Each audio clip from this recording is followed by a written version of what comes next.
देवी माँ की 10 विद्या में से एक माँ का प्रचंड स्वरूप श्री मस्ता माँ का भी है, जिनका सर कटा हुआ है और खून की 3 धाराएं बहती हैं, जिसमें से एक धारा माँ के कटे हुए सर में जाती है जो उन्होंने अपने हाथ में धारण किया है, और 2 धाराएं उनके 2 सहचर्यों के मुंह में जाती है। तो आइए ये जानते हैं ये क्या अद्भुत कथा है। तो एक बार की बात है, माँ अपनी 2 सहचर्यों के साथ मंदाकिनी नदी के पास जा रही थी स्नान करने के लिए। नदी के पास पहुंचते ही उनकी 2 सहचर्यां बोलने लगी कि माँ, हमें बहुत ज्यादा भूख लग रही है, आप हमारे लिए भोजन का प्रबंध कर दीजिए।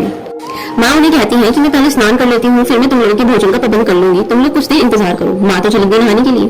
अब जब माँ स्नान कर रही थी तो दोनों की दोनों सहचर्यां भूख से व्याकुल होकर माता रानी को बोलने लगती हैं कि माँ, आप तो अन्नपूर्णा है, तो आप हमारी भूख को क्यों नहीं मिटा देती। माँ तो अपने बच्चों का पालन करने के लिए खून तक पिला देती है।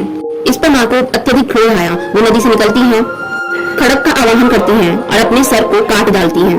अपने सर को हाथ में पकड़कर 3 जो धाराएं बह रही थी उसमें से एक धारा तो उनके खुद के मुंह में जाती है और 2 धाराएं उनके सहचर्य के मुंह में जाती हैं, जिससे कि उनके सहचर्यों का भूख शांत होता है।